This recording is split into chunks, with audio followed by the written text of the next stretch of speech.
What's going on, everybody, and how you doing, Chazz? I'm doing all right in yourself. Thanks for asking. Yeah, I'm doing well. I want to thank all those who tuned in to Adults Only. We definitely appreciate you guys tuning in every week. We don't take you for granted.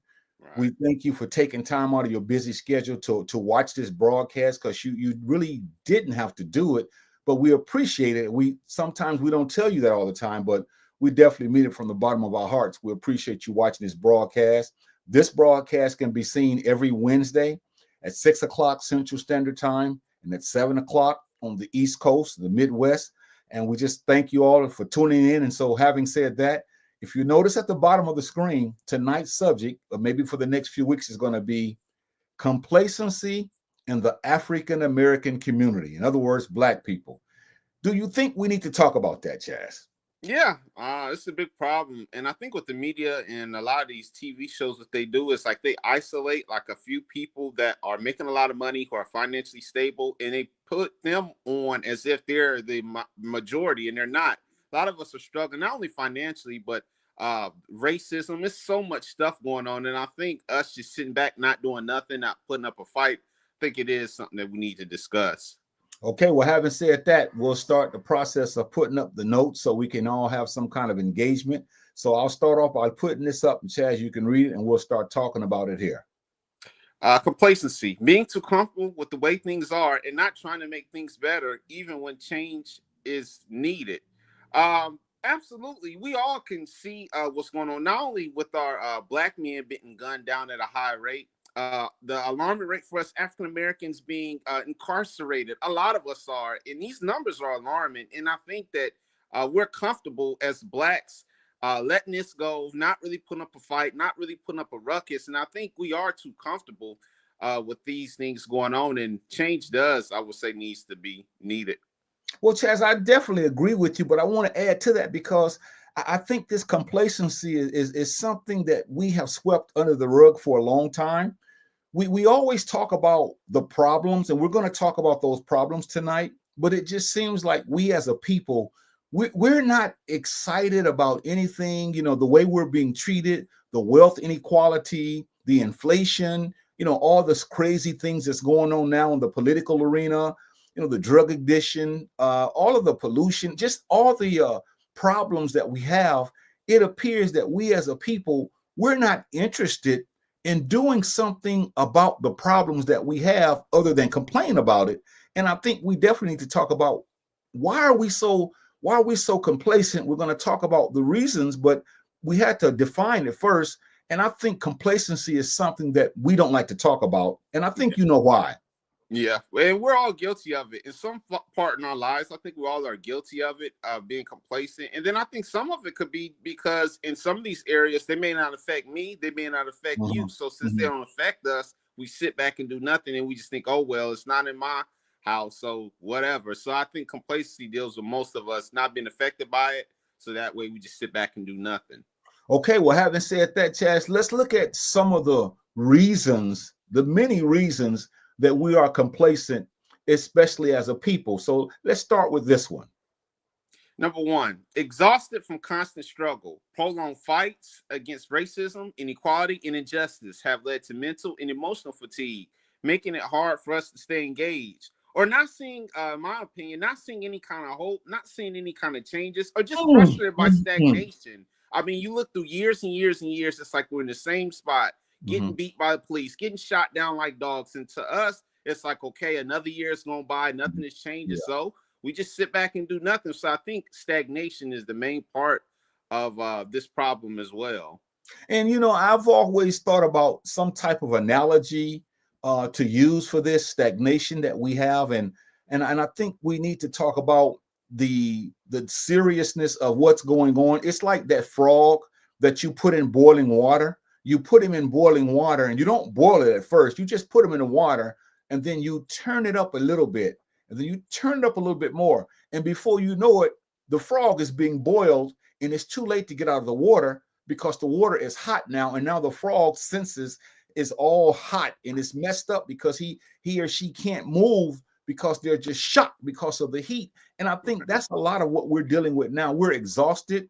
We don't want to talk about the issues we have anymore. And as you just mentioned, It's been going on for so long. We're not interested in our own liberation. And that to me is really hurting, because as a people, we complain about the issues, but we don't seem to want to do anything. We don't want to join any groups. We don't want to look at broadcasts that's going to teach us, like this one, to put things out there. So, Chazz, I just got to ask you this exhaustion. Do you think that we will at one time in our lives get beyond being tired, as Fannie Lou Hamer said, tired and sick and tired of being tired? I think you're going to see spurts, like, for example, Black History Month and certain days, and when someone like Marcus Garvey, when their birthdays and stuff come around, we'll be hyped for like a day or two, then a week, and then it'll fizzle out. So yes, we'll see it in spurts, but as far as for like a whole universal thing, 365 days, I kind of don't see it. I just see it like in spurts and here or there. Wow. And that's the question, Chazz. Why are we so complacent? I can't get that discussion out of anyone. It seems like we talk about everything under the sun, and we should. But the complacency, you know, we're complaining all over, but yet we don't seem to be doing anything to help our condition. Maybe here's another reason why. Number two, misinformation and media manipulation. Some of us are so influenced by the media that we do not see the need for any type of urgency. I'll let you take that one as I take one more swig, and I'll piggyback.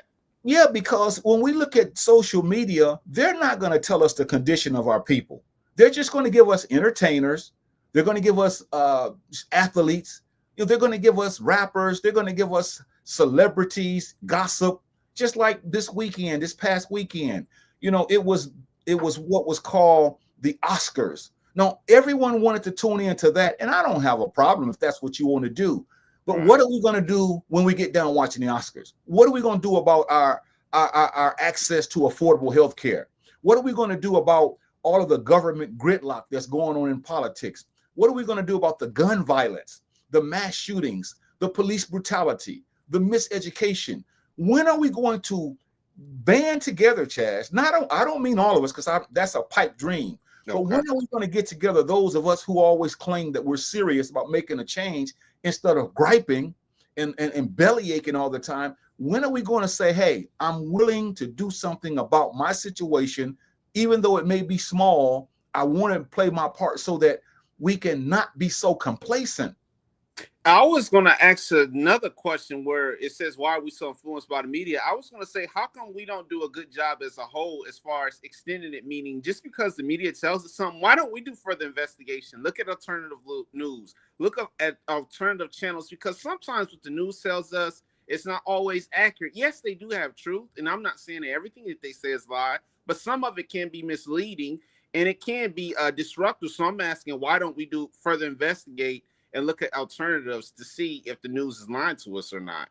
Well, I'm going to answer this question, and then I'm going to let you read some of the comments that we already have, because I wanted to set the table first. But here's an issue that I have with us. When I say us, I'm talking about the older generation. Okay. The older generation, many of us, is problematic, and here's why.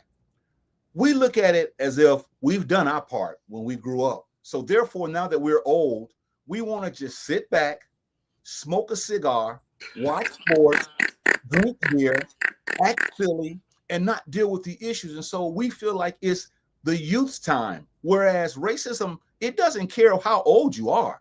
It's going to affect us till we die. But we sometimes we forget as a people, as if it's not up to us to make a change. And when you think about our history, a lot of our ancestors, they were older, and these were the people who actually started. We should be showing the young people how to not be complacent. But unfortunately, all we want is not just a drink. We want food in our bellies. We want to go to the movies. We want to buy clothes. And this stuff that we're talking about now is destroying us, Chazz. We got our first comment of the day. Sister Marie fires in here. She says, Hotep Kings. We appreciate her comment. Brother Ray fires in here. He says, we are free-range slaves. Those of us in prisons are in the confined slave plantation of the prisons and private prisons industries. He also explains, he says, after generations of inferior programming, desensitization happens, like Stockholm Syndrome. And then he also says, in history, It is the minority group who makes a change and never the majority. And Absolutely. I agree with him 100%. And I'm Hmm. saying, well, when is the minority going to make a change? I'm not, and I know he's not saying this either, but I'm not reaching out to the majority. I know that most African Americans, Black people, whatever you want to call us, we're not gonna make the change because we're fearful. There's a lot of other issues that we don't want to address. But Hmm. even those in the minority, we're not doing anything, Chaz. We're Hmm. just talking. And here's another reason why. Number three, lack of unity and collective action. Because of all the disunity among us, some feel powerless to make a difference. Yeah, and I think I would say discouraging too. Like I said earlier, after time, month after month, we're sitting back, we're not seeing any hope. We get hyped for certain speeches. We watch certain YouTube channels that make us fired up. And then it's like, okay, we go back to being basic, going to our 9 to 5 jobs and taking care of the kids and stuff like that. So I think most of it boils down to us feeling hopeless when we don't see Mhm, change immediately. mhm, And here's the thing, mhm. change is going to have to happen throughout, I'm going to say, some years. It's not going to happen overnight. And we don't get that microwave food done quickly. We just stop caring and we don't have enough patience basically to keep going. True. And since we've been so-called free since 1860, man, 1865, it was since we've been so-called free. And now we're in 2025. You mean to tell me that there has been not that much progress since 1865? This is a very serious problem. And here's the thing that I'm trying to get to. The Okay. reason that many of us are complacent is because we've lost our minds. The Wow. very minds that we have, the insight that we have, the courage that we have, a lot of that has been stripped from us, and we don't Mm. seek to get it back. We're not interested in anything serious. We rather go to a comedy show, which I don't have a problem with people going to comedy shows because I do what I like and everyone does what they like. But we're more interested in humor. We're interested in entertainment. We're not interested in trying to stop the problems. And here's what I'm going to give back to you after I say this. Just like all these sports, like in football and basketball, there's strategies that they use on the court. But none of us take those strategies off the court and play defense on a system that is crushing us. We don't take the offense. We don't call timeout. We don't strategize. We don't want to hear about what our demise is about to happen. And unfortunately, it's sad when you can't get people to be serious about their own demise. Yeah, absolutely. And it's going to take, like Brother Ray said, it's going to take a small part of us. And here's how it goes sometimes. A small few people start something, and then the majority, some people just tag along. They say, okay, we like this movement. These brothers and sisters are doing something in this community. So you know what? I'm going to ride behind that, and hopefully it can get bigger. So I'm hoping that can happen in the future as well. Number four, feeling let down, disappointed with the current leadership. Some of us do not trust a serious comeback. Yeah, some of the leadership, not only in the White House or just leadership in the community, it's like we don't have enough faith. And not that everything is going to happen overnight, but we don't see any instant change. We don't see any instant gratification. So sometimes we just don't have the patience. We throw our hands up and say, ain't nothing going to happen now. It hasn't happened by now. So in fact, if it ain't happened by now, nothing's going to happen. So we Yeah. just, lay this thing down and go to bed. Yeah, that's true. And then I think one of the things we have to look at is we're always looking to someone to help us because we're talking about so-called current leadership. When are we going to become our own leaders? You see, when are men going to become men of their own households? When are women going to become women of their own households? Why do we always have to look for someone else to help and save us when the answer is in our hearts? But it's unfortunate because we're looking to people and we're looking to the wrong people. And that's why it's important to talk about complacency.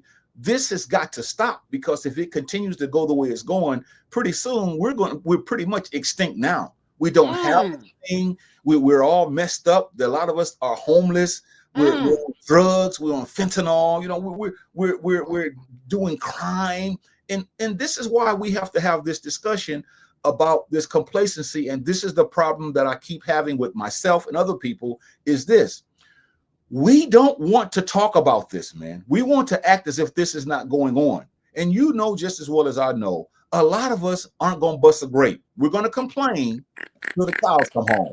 We're going to scream from the mountaintops. We're going to post on social media. We're going to post, but we're not going to do anything or try to start something to help the situation that we're in today. I want to back up real quick. If real quick, answer your question. You said, why do we look for leadership, or why do we look for others who can basically try to help us? I think, and I'm not making excuses for them, but I just want to get your take. The people who are in these positions normally don't have a lot of money, so we're looking to others who have money to try to get us out of the situation. So, don't you would agree that that would be some of the reason why we're looking elsewhere for other leaders to help bind us out of these financial situations? Yeah, I think that's spot on, and I want to add to it. It's also because we don't trust ourselves.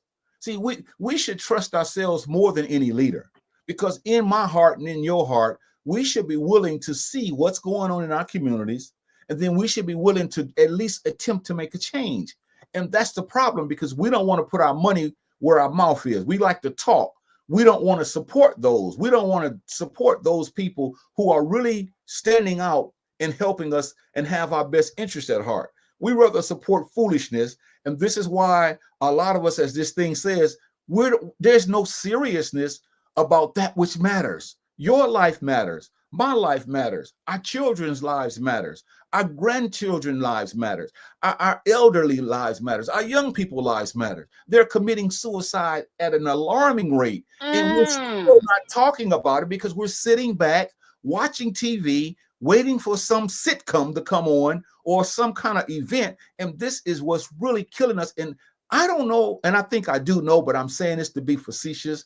I don't know what happened to us to the degree that we don't care about those who are doing us in. And I would just piggyback too, like you said about on the screen, about nothing being no serious about things that matter. It's not, like I said, I think we're so wrapped up individually, and myself sometimes is included. We're so wrapped up in our own world, we wrapped up in our own life, we wrapped up in our own little things that we're not taking these stuff seriously. Unless it happens to us, it comes to our front door, then we have an attitude, and we have to get out of that mentality. Well, if it ain't me in my house, if it's not ours, and I don't care. It's like we have to be more, have a heart and feel more compassion for others who are going through some tumultuous and terrible situations. And here's what happens to us when we do stand up for our rights and we do try to help people and we're not complacent. Here's what happens to us. Brother Ray Fires in here. He says, in my personal experience with the FWPD was violating black people's rights. So I started helping different people beat the charges. Then the cops targeted me. Then some people, them same people I helped, told me I should have minded my business. So I moved to New Haven. 2 weeks later, a female moved in my old apartment. The police raided it looking for me. With no criminal record, no failure to appear in court. I'm sure I dodged a bullet. Wow, Brother Way, we appreciate you for being transparent, but that's terrible. I mean, you helping someone out, and then they flip it and turn it back on you and telling you that, you know, you shouldn't have done this when you done this out of the kindness of your heart, and you helping them beat charges and all this stuff. I mean, that's a stand-up brother for doing that, and that's terrible that they flipped on him for helping him. And like you mentioned, that's what the Stockholm syndrome was. It's like the people, they just fall in love with the oppressor. So that's terrible. That's sorry about that, right? Perfect point there. Then he also fires back in here. He says that experience caused me not to trust followers anymore. And then he also says that group who wanted to make a charge, the group who want to make a change need to locate into the same region, because the ones who want to make change are scattered all over the country. It's really sad, Chazz. But here's something else that is our problem. Number 6, comfortable in small gains or pseudo achievements. Like we'll see on the news, one person may fight for some, get a little lawsuit, we get happy on that. Or somebody has some little small victory that they get. And that's not the majority. Most of us are sinking. Most of us are failing. Most of us are in the hole. So we get caught up on these small victories, but the bigger accomplishments, we're not really seeing that much action over there. Yeah, we're not even privy, and we're ignorant, and that just means we don't know. I'm not calling anybody out of their name, But we're ignorant, meaning that we don't know what's really going on. We don't look at the aging population of our people. We don't look at elderly care, Chaz. We don't look at the abortion and what abortion is doing to us. We don't look at the reproductive health and how a lot of our sisters right now, when an African American woman has a child, a lot of them are dying giving birth, whereas a lot of other people, they're not dying. We don't look at all of this stuff that we should be talking about. We don't look at how we as a people should be talking about crime. How do we protect our own communities? Why do we have to always call the police, which I know the police are supposed to be there to protect us, to serve and protect. But a lot of us men, when we talk about how our children are being molested, we talk about how they're being abused, women are being beaten by men. Why are we not? We don't have our own security because a lot of us are just smoke and mirrors. We're just talking, man. We're just going on with the what's happening to us. And I think that's why you don't see many comments on this screen, because most of us are afraid, Chaz. Let's be honest. We're afraid. And so we hide behind a cell phone. I've often said this. We hide behind a cell phone. We're not interested in seriousness. We want baby stuff. We want little bitty games. We want to say, well, we got the right to vote. Okay, but what are you going to do beside that? Okay, that's not going to solve all our problems. See, we're happy because there's 4 or 5 black billionaires, but the majority of us are poor, so we're happy.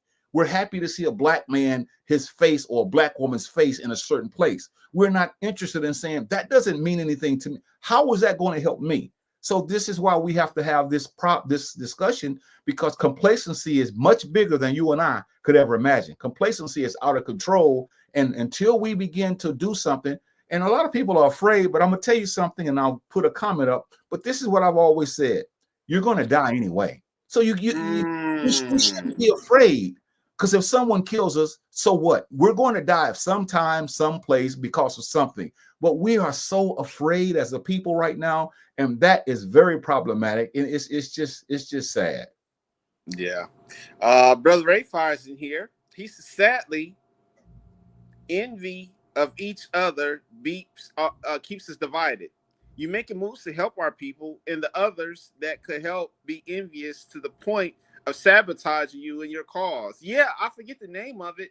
I don't know if it was Black Panther or it was something, but this goes to Ray's point, to where these blacks came together. I think it was Black Panther, but anyway, there were people inside of the group snitching to the police, snitching to their own demise. And now the brother, I forget who they are, they didn't know, but it's just the point that here we are trying to work together, trying to fight against the system, and here you are, have some people in here who got paid a substantial amount of money to turn the brother or sister in. I mean, that is ridiculous, and that kind of goes into Ray's point where he just mentioned on the screen.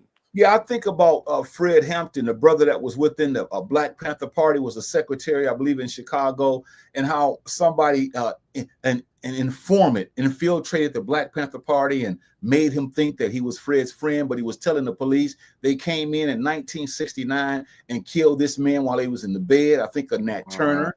And all those who snitched on him. I think of Denmark Vesey. I think of Malcolm X. I think of Martin Luther King. I think of Fannie Lou Hamer. I think of all the people that we talk about, how they were just done in. And it's because we have a lack of knowledge of who we are, and we don't really care to. We always say we want to achieve, but we're not doing anything to make that happen. We don't want to sit down for an hour to watch a broadcast, to engage in something, not just this one, but we don't want to read something that's going to liberate us. We don't want to watch a broadcast that's going to challenge us. We don't want to be a part of anything. We want to sit back and throw rocks. And when people look at us, we want to hide our hand like we didn't throw the rock. And complacency is really something bad. It's terrible. Yeah, that's sad. All those people that you listed who got, killed for people snitching on them. But we'll move on to Brother Ray's comment. He fires back in here. He says, then many black folks have a deep-rooted white is right and black is wrong programming.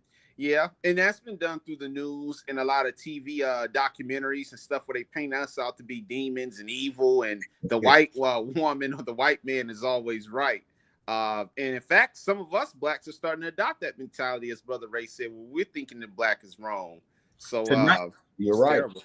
Tonight, we're talking about complacency in the African American community. Why is there so much complacency? When are we going to stop complaining about all the issues and take part in something positive to help stop it? When are we going to sacrifice and do something about our current condition? Why do we always talk about what has happened? And most of us are afraid. Most of us adults, older adults, we don't feel as though we should have a take part in something of liberating our people. So these things we're talking about are very problematic. And here's something that we can talk about, because I definitely want to put this up, and let's just slow down the train now, because we need to take our time on this one here, because this is huge what I'm about to put up. I need you to read it slow, and let's talk about why is there so much complacency? Why do we talk about what's happening, but we don't want to do anything about it? Number 7, fear of repercussion. Afraid of the consequences of what may happen to them if they speak out against our oppressors. And the number 2 thing, the main 2 things that they do is, if we have a high-paying job or a good position, they're going to take that from us. Yeah, if we're on TV, they'll take that from us. So when we talk about these things, that's why we know in the back of our mind, I'm going to turn my face and act like I don't see it, because I don't want my money, or I don't want my TV shows taken off the air. That's what most of this boils down to. And to me, if you're a man or woman who thinks like that, you have no heart and you're soft. And I'll pass it after that. Yeah, because we're afraid. And let's be honest, Chazz, the inflation, the cost of living, the wealth inequality, the job market shifts, the immense challenges that we face as a people, the grave dangers that are causing us death and harm. Someone has got to say, I want to stop this, or be a part of something that does, or I want to die trying. Here's what the problem is. We're afraid to die, Chazz. Let's just put it out like that. We're afraid to die because we know in our hearts, if we make a lot of noise and we really want to stop a lot of this stuff, we got to sell out, and we have to become people that are for our people. And a lot of us, we're afraid to die. We're afraid of a bullet being pierced in our chest. We're afraid of being stabbed. We're afraid of people ostracizing us. We're afraid of losing our jobs.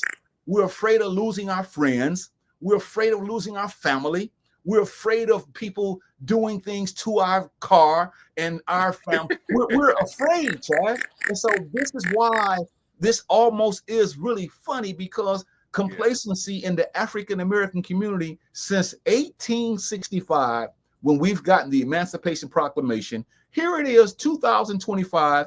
We're still complaining about the same thing. We know the government is still doing what it did back then. But when are we going to buffer against some of that?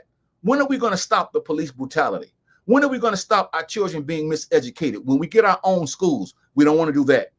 When are we going to stop buying from other people? And when we get our own stores, we don't want to do that. When are we going to stop crying about these hospitals that we're taken to, and these people are basically using us as guinea pigs until we get our own hospitals? We don't want to do that. When we're going to get our own stores where we can shop at stores at a reasonable price, where people are putting back into the community, we don't want to do that. This is why this is serious, and this is why you're not going to get that many comments tonight, other than Brother Ray. You're not going to get that many comments because most of us are afraid. See, we don't want people to see us talking about the truth. We don't want to join any group. We don't want to join anything that's going to be controversial, you see. And like Ray say, here it is. He says, the dude that drugged Fred Hampton's Kool-Aid, that's where the term drinking the Kool-Aid comes from. Wow, that's terrible. That he got drugged. Sister Sharon fires in here. She says, greetings. We appreciate her. And then he says, Brother Ray fires back. He says, too many of us escaping through entertainment parties and good times, trying to get away from the unpleasant times. Yep. And then he also fires back in here. He says, I'm afraid what will happen if I stop fighting back. Wow. Now, Chazz, we got to do a broadcast maybe next week on how do we stop being complacency? What should we do? We need to get some practical ways. Now, hopefully people will listen to those practical ways and we would actually join those practical ways, because Chazz, the way I see it now, and I know everyone else sees it the same way, we have too many people that's talking and not enough people doing anything. We don't want to join together as a small group. And I'm going to put this back out again. I'm going to leave it alone because I can't keep bringing this up. I remember almost 3 months ago on this broadcast, I said, let's first start off by having a book club. Let's get a book. We were going to read The Miseducation of the Negro by Carter G. Woodson. I thought that we would have so many people interested in looking at how we need to free our minds from the educational system, even as adults. I didn't get but one Wow. person who said, let's do the book club. Because nobody wants, see, we want to talk about all of the things that we're going through, and we should. I'm not saying we shouldn't, but we don't want to do anything about it, Chazz. And that's what I don't get. And maybe you can help me, but my problem is we know what's going on, but Right. we don't want to do anything about it. So we're going to die and leave this for those who come behind us so that they can be in the same situation complaining about what's going on. Yeah. And this is terrible. This is terrible. That was pretty much well said by you. Number 8, this is cultural distractions. Concerned more about consuming culture than to keep people focused on long-term progress. And that's what the media does a lot. They keep us entertained, especially with our youth, our young ones, keeping us entertained with sports, music, movies, fashion, the new phones and stuff that's coming out every other year. It seems like all this stuff to keep us distracted, and it's not really helping us in the long term. And I think when you get a group of people like that, they're so engulfed into the stuff, brother. It's hard to get them out. In the front, the rich people know this. They know if they flood us with all this stuff, we're not going to really want to put up a fight because they know that they have us through so many avenues. So that's pretty much what I want to say about this topic on that one. Well, I'm going to make a lot of enemies, Chazz. And again, I'm not here to make enemies, but be that as it may, I must say this. The cultural distractions. I'm talking now a little bit. You dealt with the cultural distractions that a lot of us get into from a Eurocentric perspective. But now I'm going to come closer to home. I want to talk about all the Afrocentric cultural distractions. I know that celebrating Kwanzaa, Juneteenth, Malcolm X's birthday, Martin Luther King's birthday, Sojourner Truth's birthday, all of these people that we talk about, that's important to us. But here's my problem with some of us. We celebrate those days, but we don't do anything else. So all we do is look for that day to come around every year so we can throw up a fist and say Black Power, so we can wear the red, black, and green and drape ourselves with the Marcus Garvey flag. And we should do these things, Chad. So please, I hope the people don't misunderstand me. We should drape ourselves in the flag. We should throw up the Black Power fist. We should do those things and get into our cultural celebration. But what I'm trying to say is that's where a lot of it stops. See, a lot of us don't do anything. We don't do anything. We don't want to have this discussion. We're waiting for the next Juneteenth. We want to go to Galveston, be a part of the parade and all that. Cry, look at the water in Galveston. And, our ancestors were brought across this water. We want to cry. We want to have spiritual meetings. But the point of it is, Chaz, we don't want to do anything. You understand? And I'm trying to be consistent here. I'm not trying to be funny, but I'm telling the truth. And the people know I'm telling the truth. Yeah. We don't want to do it. We've gotten complacent and we don't want to get together. We don't even want to think of something to do to help these kids. What are we doing about our youth that's dying? The teenagers that's committing suicide. African American youth, the African American teenager is number 1 on the suicide list. What are we doing about it? What are we doing to stop this? But we're going to talk about it, but we don't want to do anything about it. So once again, Chaz, we got to be careful with these cultural distractions. Should we celebrate them? Yes. But we must go further than that, Chaz. We have to go further than that. And I think that's what's really going on. And that was my whole thing before I get to Brother Ray's comment. That was my whole thing with these holidays where it's like they sit back. And even though like some of these things, like for so-called Thanksgiving, if you are alive and breathing, you should be seeing your family and stuff every other day or calling them or communicating with them. For Valentine's Day, if you have a spouse or whatever, you should be loving them every day. Why does, like you said, we wait for these one days to show up and show out and put all this stuff all over YouTube and stuff? And then it's like we stop doing it. And these one-day trick ponies, as I would call them, that's not going to do anything. You should be doing this all year round, but we wait for these one holidays to put up a good show, which I think is terrible. I'll read Brother Ray's comment. He fires in here. He says, I'm not a novel book reading type, but I'm very good at doing research and investigation. That's good. He says, our struggle has become a shallow fashion statement in the feel-good moments that don't change anything. I want to go back to his previous comment where he said something about doing research, and that's good. You can't just always take everybody's word. You can't always believe what you see on the media. Deep dive, do your own research, because some of these people, not all the time, and it's not always a boogeyman, but it's always good to be fair and to be on point and do your own research to make sure that what you're getting told is the truth. You know, and if I said something like, okay, Chazz, let's get together and let's start up some kind of organization, and it's going to address an issue that we're dealing with. It could be a simple issue. Half the people that talk about what we need to do, they're not going to join you. They're not going to join you. They're going to leave you high and dry, just like they did back in the 1800s when a lot of our ancestors were saying, I'm going to get free.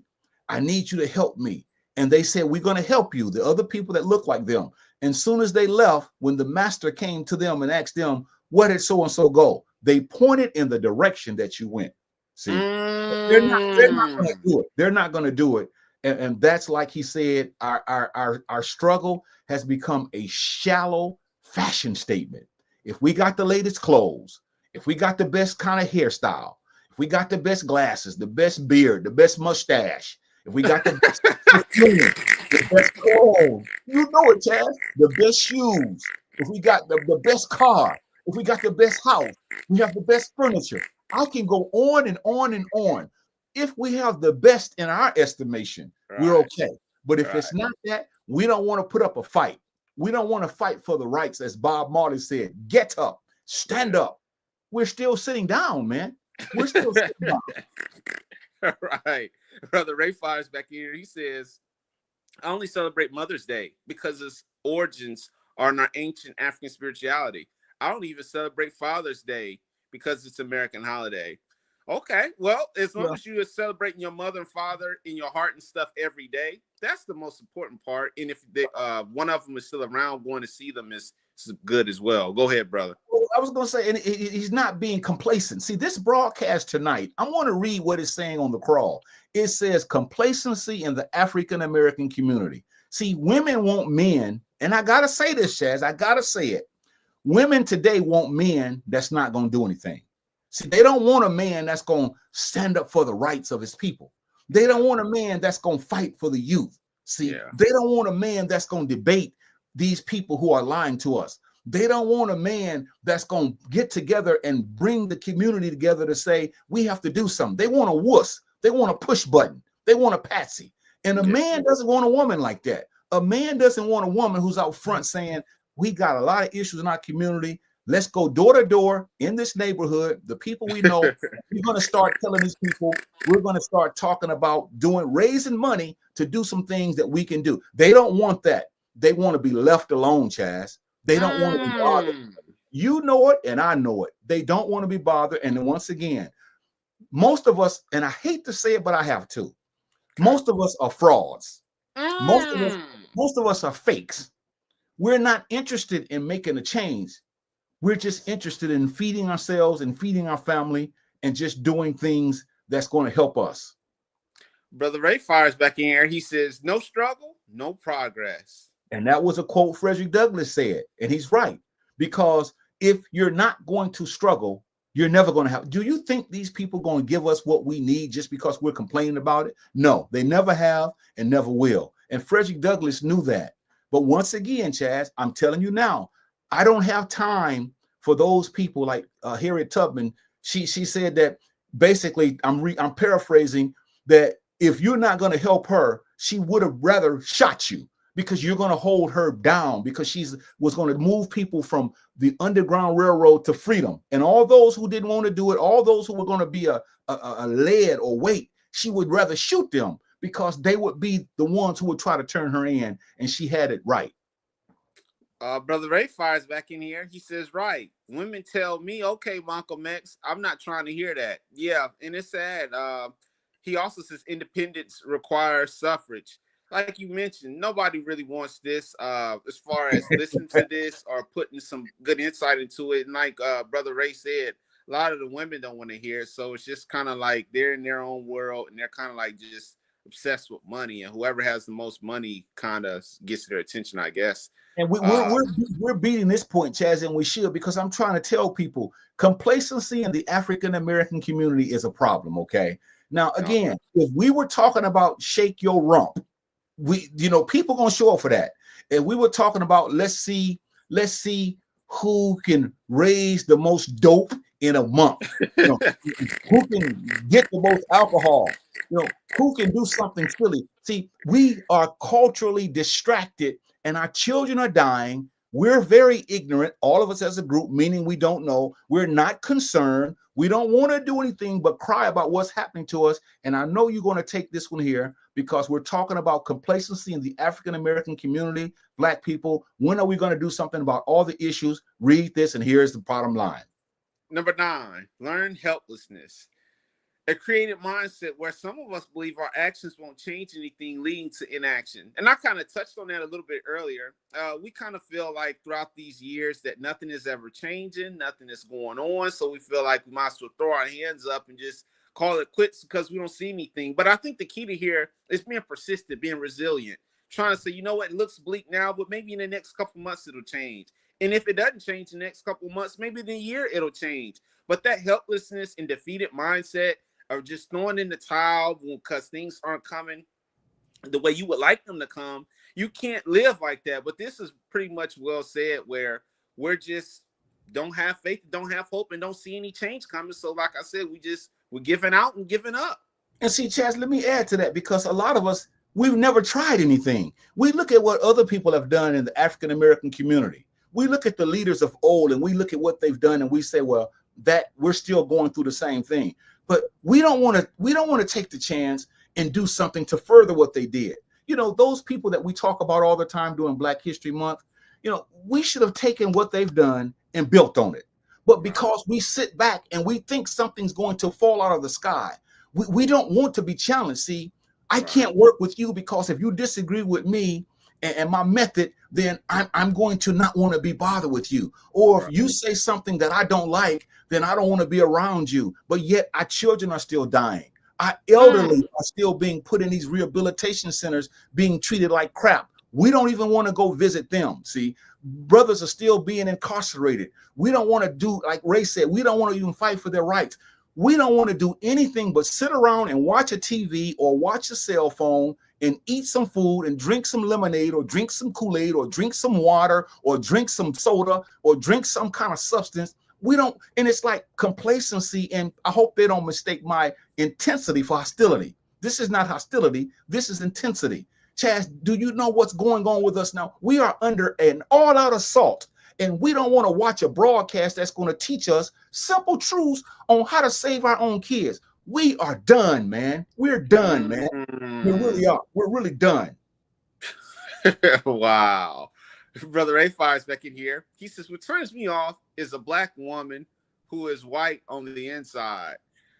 And then Sister Barbara Fire's in here. She says, Hotep Kings. And Brother Ray Fire's back in here. He says, integrated Black victims and culture. Yeah, I guess like he said, where it's not only the women, some of the brothers too. I'm seeing some of these brothers who are Black, dark as I don't know what, with blue eyes and hazel eyes. You can tell their contacts, and they're looking at some of these DVDs and these movies, and they're trying to emulate some of these white people. So, but Brother Ray is spot on, where it's basically a person who is a different color, but they want to be another race. He fires back in here again, and he says, you are being passionate and not angry. Okay, yeah, he agrees. He knows, because he knows when people talk like me, they call him the angry Black man. Or when a woman talks like me, they call her the angry Black woman. And instead of listening to what she's saying, knowing that what she's saying is true. And we should be angry because of all these years of degradation.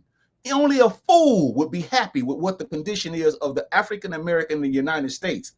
Only a person who are mentally bankrupt would see that we have to be serious. And I'm telling you, Chazz, as Raymond said, and as you're saying, and as I'm saying, a lot of our sisters and a lot of our brothers, they are not serious about anything other than something that has to do with them personally.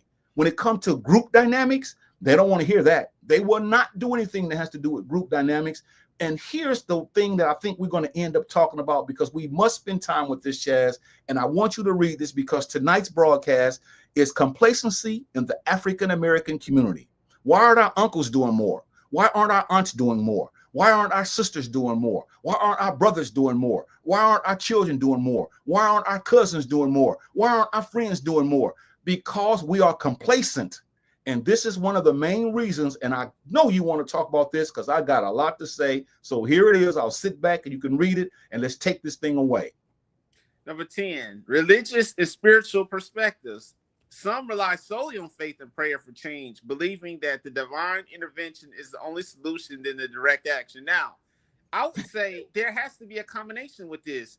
If you are a man that believes in the Bible and stuff like that, you have to pray, then you have to put action to it. If you're a Muslim or Buddha or whatever you believe in, you can't just pray and just sit back on the bed and not do nothing at all. It's a combination. You have to have faith and you have to put some to it in order for it to work.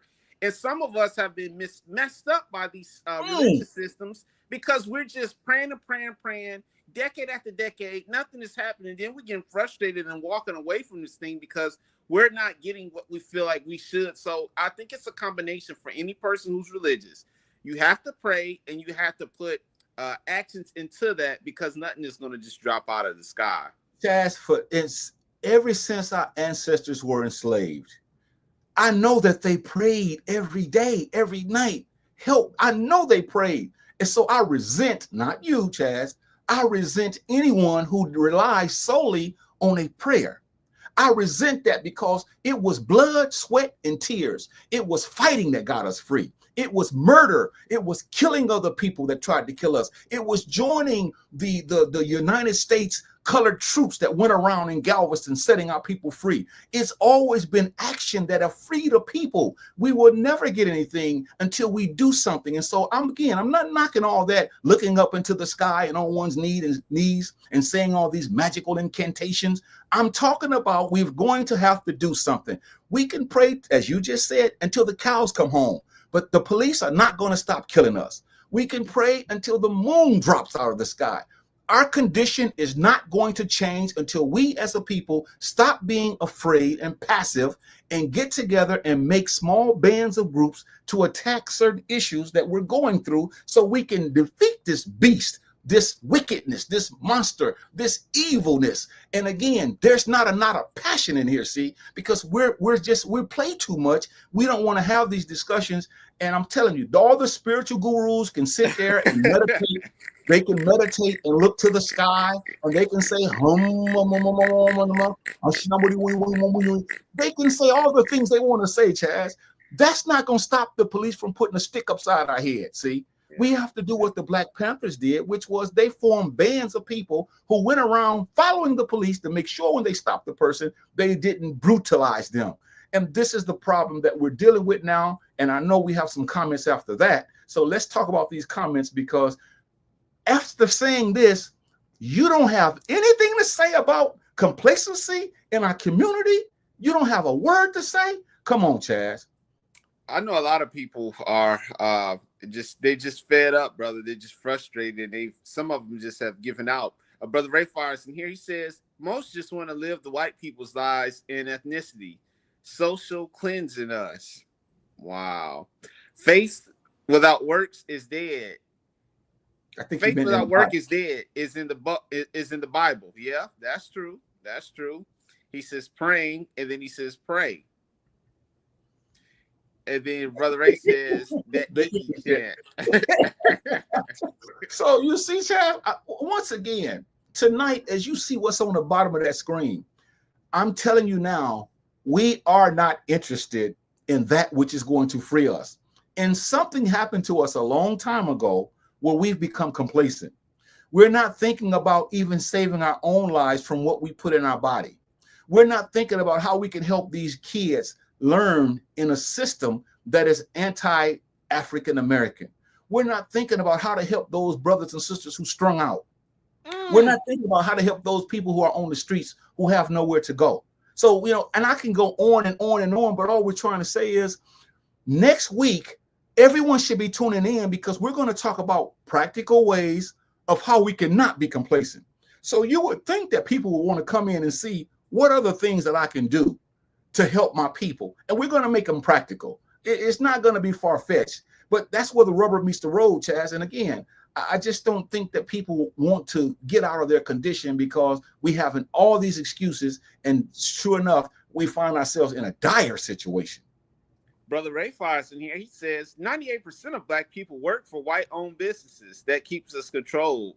Yeah, that's most of us. If you're not your own, have your own business and stuff like that, we're gonna always be working for the white man and white woman, and that's the way that the system is. And I don't think, honestly, that we can get past that unless, like I said, you become yourself sufficient and you have your own business and stuff like that. But even that's rare because it takes a lot of money. And I'm not taking up for the white people. I'm saying it is wrong for them to create a system like this, but it's kind of hard to shake away unless, once again, unless you have your own business and you're your own boss. But it's kind of pretty rare, though. Yeah, and here's another thing. If I started a business, a grocery store in my community, 9 times out of 10, it's going to go under in about 4 or 5 months or 6 months. Why? Because you're not getting enough help. Right. The very people that say they're down for the cause, they're not going to support the store. They're going to tell me when they see me, that's a good job you're doing, brother. But they're going to run right down to Walmart. They're going to run to H-E-B or these other stores. They're going to run to Kroger's. They're going to run to all these other stores, you see. But yet they're going to say, man, Jahi, you're doing a good job. But they're not going to support me. This is what I'm saying. And I've often told this story, Chazz. And I don't want to leave with this story, but I want to say this. And I want to be brief. In 1859, there was a man named John Brown, a European man, who said, I want to go to West Virginia and take over an armory. His goal was, when he got the armory, he wanted the black people in Virginia to come to the armory and get the rifles, and then they were going to start going around in Virginia, freeing all those who were enslaved and start a massive revolution. Well, if you don't know your history, John Brown got to the armory, he and his sons and some other guys. They got the armory. They didn't get people come to get the guns. They ended up killing his sons. They hung John Brown. Now this is a white guy. They killed the black guys that were in there with him. They scattered the other people. So what I'm saying is this. That's what's going on today. We're just like John Brown, where a lot of us talk, but when it's time to go get the ammunition to free our people from the standpoint of looking at how we as a people can say, hey, we need to do positive things to help our people. We need to employ our people. We need to do other things. We need to educate our people. But a lot of us not interested in this, Chazz. We're not interested in this. And that's a problem. And I'm not going to stop that until we come next week, because I'm going to have to keep saying that until we get serious. And I don't think we're serious. We're going to always have this problem right here. Complacency, being too comfortable with the way things are and not trying to make things better, even when change is needed. Yeah, we're going to end on that, Chazz, because we started with that, but I wanted to put that up because those who may have just joined us, we're talking about complacency, and you don't have anything to say about complacency because you're complacent. You don't have one word to say about how you and me and us as a people have been complacent because you're complacent. You don't have one thought about complacency when all of us are being abused, misused, we're being dealt with, racial inequality, discrimination, mental health issues, crime, drug addiction, alcohol, political, wealth inequality, inflation, high cost of living, climate change, natural disasters, pollution and waste, not access to affordable health care, COVID-19, aging population. I can go on and on, Chazz, and you don't have one thing to say about all this that's happening to us. Shame on us, Chazz. Shame on us, man. Shame on us. Like I said, it's sad that we're in this state, and a lot of people have adopted that mindset that they're just not caring about much anymore, and it's almost like a free for all. Brother Ray Fires back in here. He says, not saying you are this way, Jahi, but the white savior syndrome is an issue too.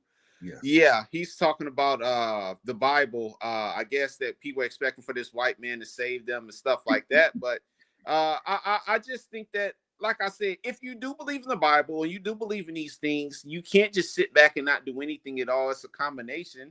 And the why even that, like Brother Ray, and I don't want to get into this, but even the Bible, what they said was manipulated and twisted and all this kind of stuff. So that's a subject for another day. But you can't, like I said, for Brother Ray, you can't just be a prayer and not do nothing. You have to actually put stuff behind that.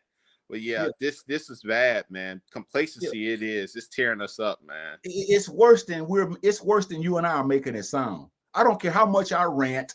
I don't care how much I rave. I don't care how much I'm strident. I don't care how much I'm throwing my arm around and hollering and making my voice go up and down. That's not going to change anything because most of us are set. We're waiting and we want someone to do something for us that we can do for ourselves. We're waiting, as this brother just said, for someone to come out of the sky and save us.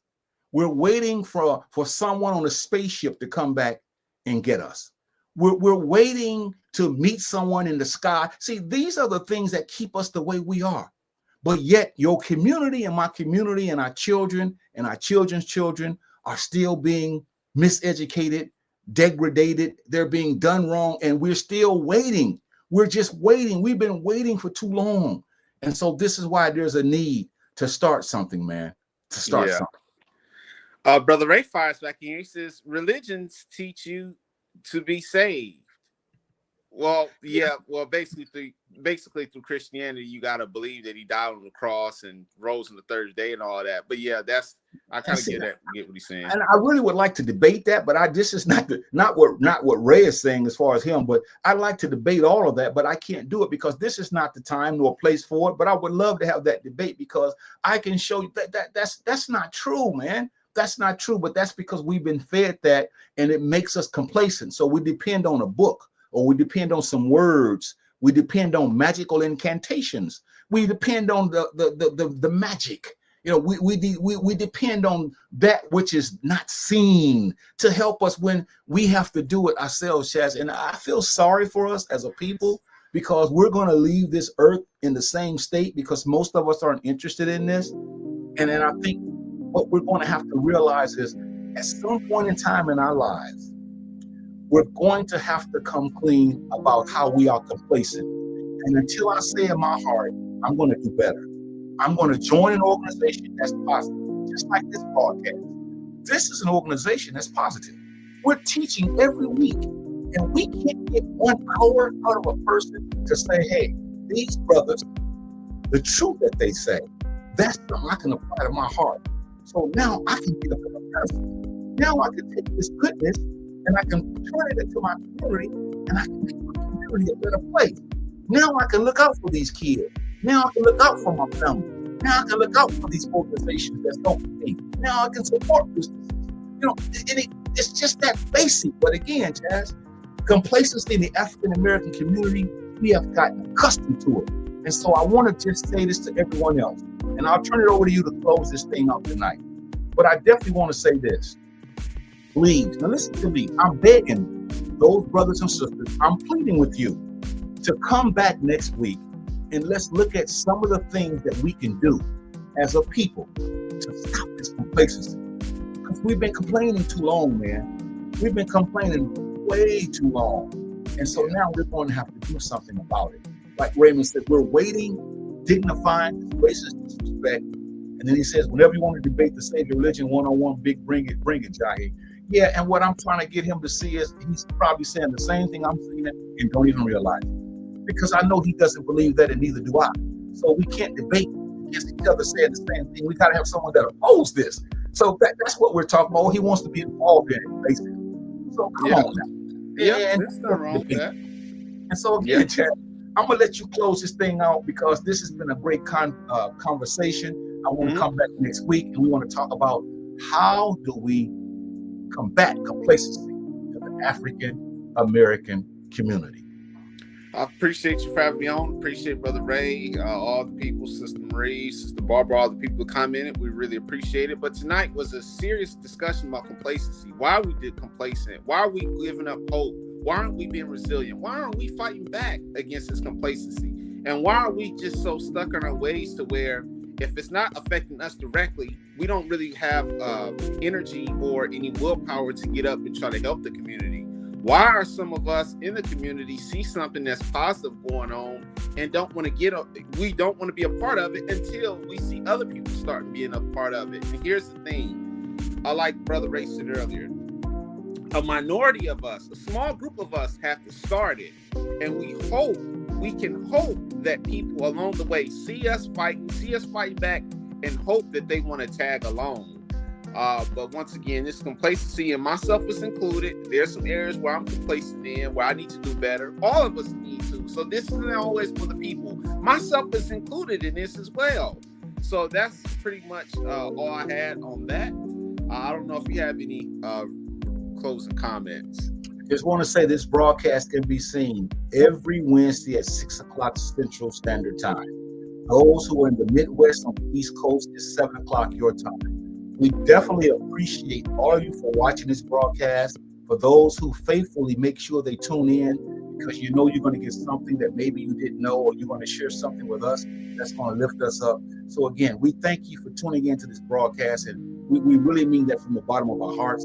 If you can come in next week at 6 o'clock, not at 7 or 6:30, or if you want to watch it again, if you're on your job and getting off late, you can watch it in its entirety. But we got to have a serious discussion about complacency and what we got to do, because I'm tired of complaining about the past, and the past is the present. The past is what's happening now. The same thing that happened in the past is happening now. When are we going to stop that from happening, like our brothers and sisters did, who took a stand? They took a stance against a lot of this. But unfortunately, too many of us, we've gotten comfortable. And as you mentioned, with the Stockholm Syndrome, we have fallen in love with those who oppress us. And as a result of that, our kids and our children's children will remain servants in a world that has already spiraled out of control.